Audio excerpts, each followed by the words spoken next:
Hello and welcome to Craft with Sarah. In this video, we are making iris folding bookmarks. This was a request from one of my email subscribers to do these bookmark designs, and it stumped me for quite a while. I've been sort of sitting on the idea for a couple of months, trying to work out how to do it, and then all of a sudden, I just thought, right, I'm going to sit down, we're going to get this project done. And I'm so glad that I persevered with it because these are really lovely bookmarks. They'd make pretty gifts. You could even write a message on the back if you wanted to. 3 different designs are included. You've got the spiral one here, a diagonal and vertical stripy design, and my personal favourite, this little sunset design. Iris folding is a technique of using folded strips of paper following a template to create the finished design. This is what the templates look like. Don't worry if that's a little bit confusing to you right now, because I'm going to show you all the steps to go from this to this. Let's get started. You can download the free cutting file for this project at craftwithsarah.com/free-svgs or follow the link in the description of this video to go straight to the download page. The download comes in a zip folder, and you need to unzip this before you can upload the files into Cricut Design Space. Once you've downloaded and unzipped the folder, it's time to get the SVG cut files and the printable patterns for the bookmark designs into Cricut Design Space. Open up Design Space and start a new project, then press Upload over on the left, then Upload Image. You can then either click Browse to find the files on your computer or drag and drop them in. Each bookmark design has 2 files to upload. Let's take a look at the spiral one. There are 3 files within here. One of them starts SVG in the file name. That's the one which is going to actually cut out the frame of the bookmark. Then there's another one which starts JPG in the file name, and this is the printable pattern. There's one other file which starts DXF. This is for Silhouette machines. If you're using the free version of Silhouette Studio, then you'll need to use this DXF file instead of the SVG. But because we're using a Cricut, we can just drag that SVG in. It looks like this. Press Continue and Upload.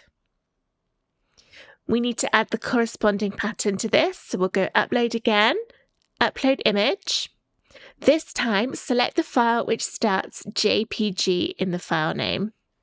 It might look a little bit blurry on the screen. That's fine. It will be perfect quality once it's actually uploaded. Press Continue and Apply and Continue. Then on this screen, choose the 3rd option which says Flat Graphic and then press Continue.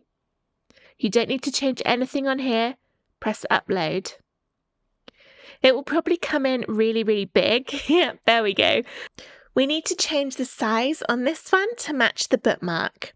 So the bookmark has come in at 6 inches tall. If yours is a little bit different, you might want to resize it to match, but it doesn't matter too much. Or of course, you can resize it to whatever size bookmark you want to make. Open up the layers by clicking the little arrow on the layers panel next to that bookmark, and then click the top layer that shows in there. That's the one that has the cutout window on it. We need to resize this large part so that it matches the size of the smaller shape on the bookmark design. So we can ungroup the bookmark and move this over, and then take a look at the height on here, which is 5.781 inches. So I'll click the printable one and then go 5.781, press enter on the keyboard, and the width will change too. So that should match. It pretty much does. It's 0.001 of an inch off, which is definitely not going to notice. So that's absolutely fine. And then that's all you actually need to do for the bookmark design. You could change the colours if you want to on these ones, if you know what colours you want to cut it from. But I'm going to go ahead and load the other 2 bookmarks using exactly that same method. Now I've got all 3 of my bookmark designs on the page. The main bookmark SVG file for the spiral design and the lines design is the same. So I'm just going to recolor one of those so I can cut them from different colors of cardstock. Go dark purple and a light purple. This one for the sunset is a little bit different because it has one extra piece, which is this semicircle of yellow, which will be cut out from yellow cardstock to make the sun. Now we can start the cut process. I'm going to click on Make. I'm not going to save it. And this will separate out into the different colours. The sheet with the bookmark designs will be a print then cut image, but you don't actually need to cut it out. You can just send this to your printer and get it to print, and then move on to the next sheet in Design Space. You don't need to cut out the edges of the bookmarks. If you do decide to, it's fine. It doesn't actually change anything, but it is an unnecessary step. You can just leave it on your main bit of printed paper. And then we've got the other bits in here. I'm going to change all my paper size to A4 and then rotate these round so it uses up a little bit less of my cardstock. And then when you're happy with how everything is looking, press continue and go and get these printed and cut. Get this one printed and the other one's cut rather than this one cut, if that makes sense. I hope it does. Anyway. One thing to note when you are printing this out is you don't need to turn the bleed on because it's not going to be cut out. So you can leave the bleed off and it doesn't matter what printer settings you choose on this. We're only using this as a template. It's not going to be part of the final bookmark. So you don't have to use your high quality settings if you don't want to. You can just use regular printer paper for this. Doesn't even have to be cardstock. Just print it out as you would a regular document. Here is everything cut out. You can see I've still got all my bookmarks on the original sheet. I didn't cut them out with the Cricut, but I've got the front and the back to each of the bookmarks. Then the one for the sun looks a little bit different because it's got that bit in the middle. I've already put together this one. This is my little test one to try and work out the best way to do it, but it's going to work exactly the same for the other two. So if you follow the steps for the other two, you'll be able to make this one as well. One thing to note is that once everything is done, you get kind of the mirror image of the pattern. So the pattern has the diagonal bits on the top right and the bottom left, but your final bookmark will have it the other way around. So it doesn't really matter with these designs because they're fairly geometric. It doesn't matter which way around they go anyway. And the sun one is symmetrical, so that one will look the same. Okay, so what kind of paper do you need for iris folding? Well, the thinner the paper, the better it will work. I like using origami paper the best because not only is it super, super thin, but it folds nicely and quite often it's patterned, which gives a nice effect with the iris folding. So if I just bring this one back, you can see this all uses pages from this pack, and it looks really nice with those colours coming through. You can also use just regular coloured paper. So this is all, I've had this probably about 15 years. I don't use it very often. So this is just a pack. It's actually marketed as like child's activity paper, construction paper. So it's really, really thin. Definitely not cardstock, it is paper. So you can get various colours in that. But if you don't have any of that, all you've got is cardstock, that is fine. You can still do the folding with the cardstock. It would just be a little bit thicker and a little harder to stick together, but still totally doable. So what I'm going to do is I'm going to do the spiral bookmark first, and this one I use my nice thin origami paper for. Then I'll show you how to stick together the sunset one, and for that I'm going to use regular cardstock. I've already chosen my colours here. These are just left off of some of my scraps from other projects, so this is a great scrap busting craft to make, but this is all cardstock of varying weights and thicknesses, so we'll see how that one turns out too. But for now, let's prep with this one. I'm going to do this in purple. So take your bookmark, and if you're using card that is only coloured on one side, make sure you turn it upside down. We're going to be folding onto the reverse. Place it over the pattern where it's going to go, and then use a little bit of washi tape or masking tape if you've got it. I don't. All I have is regular sticky tape, which doesn't work as well because it can damage the card when you take it off, but it's helpful just to put a tiny, tiny bit above the hole so that it will hold this in place a little bit, make it a little harder to move. With regular iris folding, when you're making a normal iris folding greetings card, you would use sticky tape to stick all of the different strips of card or paper to the design. However, because this is so thin around the edge, we've not got a lot of places to actually stick the sticky tape to. I tried it in my testing. It was really hard. A much easier way to do it is to use double-sided tape just for these iris folding bookmarks.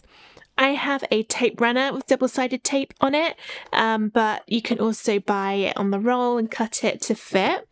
And actually, I should have done this first before sticking that onto my pattern. So I'm going to go down the sides of my bookmark with my double-sided tape all the way down. My tape is slightly too big, so I'll need to just fold it over a little bit. So we'll be sticking our strips, and you'll probably stick your fingers as well, which is what I keep doing.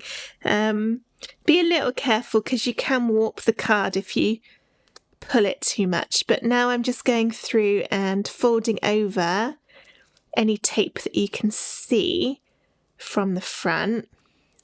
Just fold it back over onto itself. Is one to get your fingers a little bit stuck, but it's certainly an easier way to do the iris folding overall. And don't worry too much if there are still little bits poking out, we can trim them off at the end with a pair of scissors. Alright, I think that is looking good. So now I'm going to tape this back on.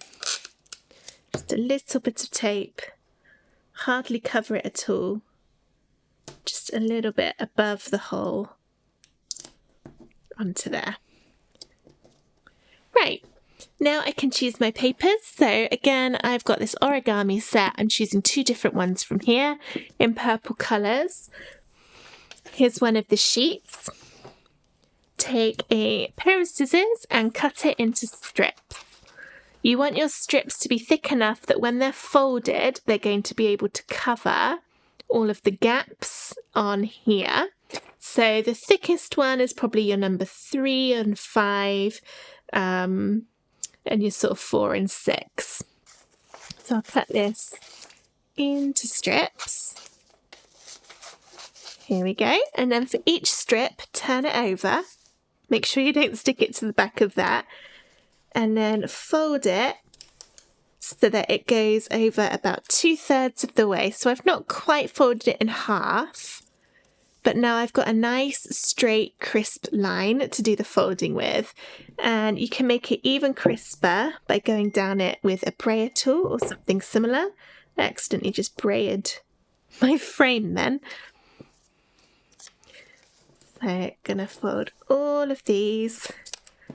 This is why it doesn't matter that we just snipped them all with a pair of scissors to get the strips, because it's this fold that actually gives you the perfectly straight edge. And I've been asked before in my other iris folding tutorials why we do the folding. So not only is it for the straight edge, but also it gives you a more pronounced edge when it's all stuck together.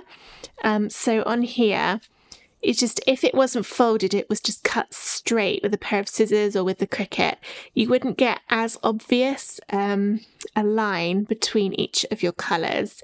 It gives it extra dimension and depth and makes it look much neater. And it also means if you're using white core paper or one that's only printed on one side, by folding it, it means you see colour on each side. You don't get any little bits of the white coming through. I've already done my other colour, and I'm going to do purple at the bottom, or the dark one at the bottom, and the lighter one at the top. The pattern has numbers on it, and we're going to do this in order, starting with number 1. So our first strip of card, or paper, we'll need to perfectly cover that gap and go against the line where you've got the number 1. So I'm going to do a bit of a thicker one, I think, and then hold that against that line and push it down on the double-sided tape. It doesn't matter that we've overlapped the edge, that will be fixed at the end. So normally, as I said, you would be sticking it with this, but we're using double-sided tape instead. Then take your tape again and go over the top of the one you just put on there, so that when we do the next one, the number 3 in a moment, we've obviously got number 2 first, but when we come back to number 3, it means it's still got something to stick to. All right, the next one is number 2 down the bottom. I've got my other colour for that one. You can choose as many colours as you want. I'm just going to use the 2, I'll do the top and the bottom, and then I'll probably put something sparkly in the middle. Traditionally with iris folding, it's called iris folding because the spirals make it look like the iris of a camera, and then you would put something holographic in the middle. Because I'm using glitter card for the back of this one, I'll probably put something glittery in there. All right, now I'm on to number 3. So exactly the same, cut a little bit roughly to size, stick it along the next line, and then a bit more double-sided tape ready for the next one. Number 4 is down the bottom, so roughly cut, and then line that up, stick it down to the tape that's already there, and a bit more tape over the top. Then we got number 5. Oh, it's perfect size, look at that. And a bit more. Try not to move the pattern around too much as you're going. It's a little hard just because it is so sticky. And then number 6. And more tape. So I'm going to keep going through and doing all of that to get all of the colours done, apart from, I'll probably stop when I get to 16. Is it 16? There are 2 that you can't see because the holes were a little bit small. 15 is the side one. So I'll speed up the next little bit, and then when I get to that 15 on the side, I will come back to talking it through. Okay, so I'm now on to the ones on the side. So the one on this right side, which is number 15, yep. That one is the same colour that you've used for the top, as will 16 be. And then 17 and 18 around this side will be whichever colour you've used on the bottom. I'll put that one on. Double-sided tape. And then 16 is that one. Then the other 2 are my dark colour. It definitely does stick to your fingers a little bit doing it this way, but I promise it was easier than doing it with regular tape. There we go, and then I've got one bit in the middle. I'm going to need to find my glittery card. I don't know what I did with it. I found a little bit of purple glitter, so I'm going to just completely cover that up and stick it down. Then peel the little bit of tape off that was sticking it to your pattern. There we go. Now we've got the moment of truth where we turn it over. Ta-da! It looks a little bit weird at the moment because of all the bits going around the outside. So we'll need to trim these with a pair of scissors, or you could use a craft knife and maybe cut along a ruler if you want to do it that way. Be careful when you're trimming that you don't cut the frame of the bookmark.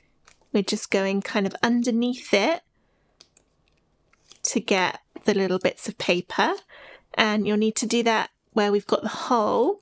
Just cut down so that the hole becomes open again.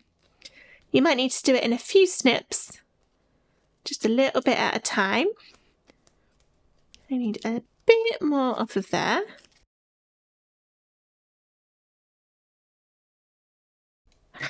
There, much neater. Okay. Got a little bit of double-sided tape poking out there. Just tuck that in with my fingernail. Now we've got this. You can see all these lovely folds in there. And then take your backing, turn this upside down, and now you can either glue it or tape it. Doesn't really matter. Gonna tape it. Lots there. You want lots on here. Just folding it over where my tape's gone over the edge.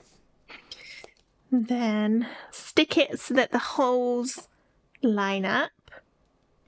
And the rest of it should be straight down those edges. Give it a good stick down. And there's the bookmark finished. And it's all nice and neat all the way around. I've got a bit of double-sided tape on there. Just take that off. And if you want to, you can add some ribbon or a tassel to the top. I bought this collection of tassels on Amazon. It wasn't very much money. Some random colours in here, but let's go for a purple to match my bookmark. I can just thread that through and then pass the whole thing through the loop and pull tight to add that on there. So now that's my spiral bookmark done. I'd already done the stripy one. So now let's take a look at the sunset one, which is slightly different only because it's got the sun shape in the middle. So we'll do the taping again first. I've turned it upside down. This time I'll also add some tape to the back of that sun shape. Fold over any tape that you can see from the front.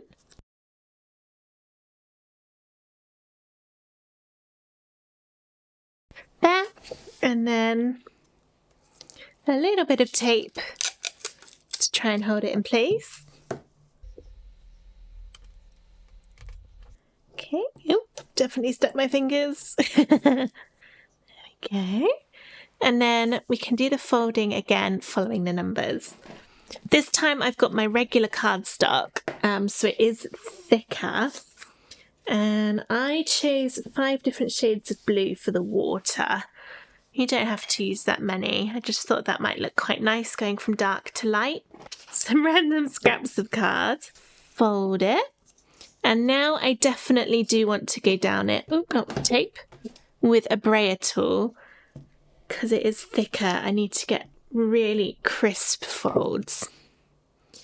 And then I can probably cut that a bit smaller first. Just like before, we're lining up along that edge of the number 1 and then adding some more tape on top. Alright, my second shade of blue.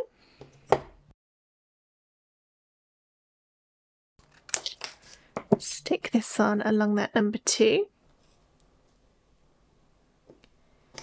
There. And then the rest of my ocean layers will be the same. So I'll just quickly run through them.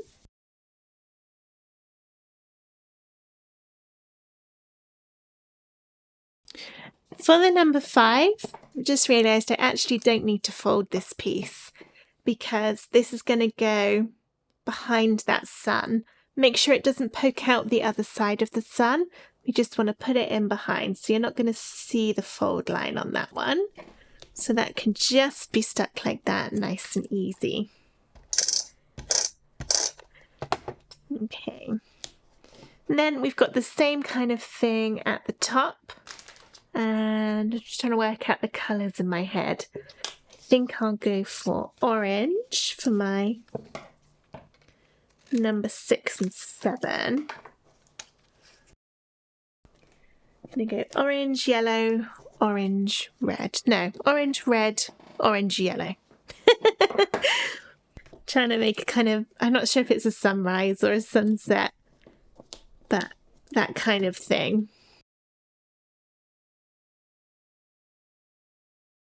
Hoping that's going to be long enough for both of them.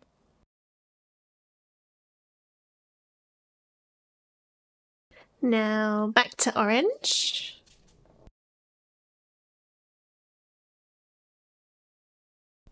And then my last one is going to be yellow. That doesn't have a fold, so that can just be glued, taped. That's the word I'm looking for. Taped on the top. Now we can do the reveal. Peel that tape off the top. Ooh, it's stuck to my finger. And there we go. Remember, we've got a little bit of yellow that will be covering that in a moment. Then we can do the trimming again on the edges.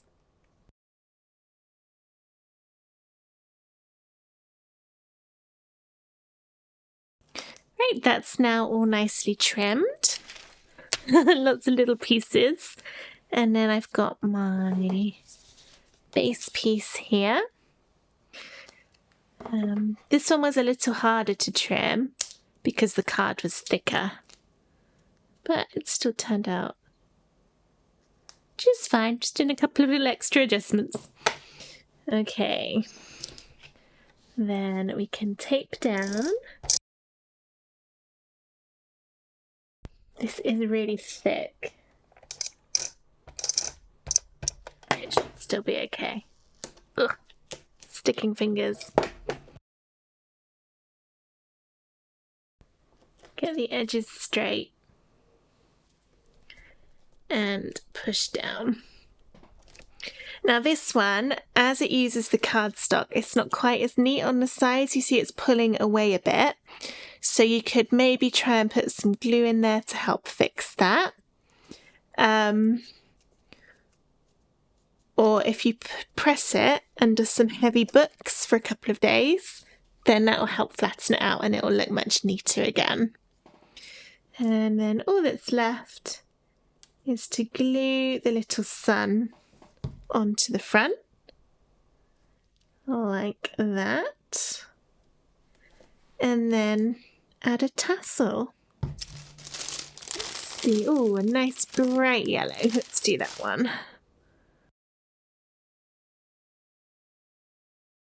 There we go, looking beautiful. One thing you could do, I've just had a thought of another way that you could neaten up the edges, and that would be in Design Space to cut another one of the background shape, so this shape, and then cut this one out from it so you're making a little border, and then you could stick that on the top. Then it would glue on top of here a little bit and also down the side, so you'd end up kind of containing those edges, which would make it look quite a bit neater. Another thing you could do is you can get little bookmark sleeves, little plastic sleeves to put a bookmark in. That would also help, or you could laminate it. And if you laminate it, that will perfectly squidge it all nice and flat and also help make it a bit more resilient because it will be coated in that plastic. So it will be water resistant and just a little bit more durable. So if you are finding you've got gaps here, there are definitely ways that you can overcome that. But for now, I'm really happy with how these iris folding bookmarks turned out. They were a challenge to think up and to make, but I'm so pleased that I did because they're really, really nice. If you enjoyed this video, please give it a thumbs up and check out the description of this video for even more iris folding videos, including over 50 free designs to make iris folding greetings cards and a separate tutorial on how you can design your own iris folding patterns. But for now, thank you so much for watching. Bye!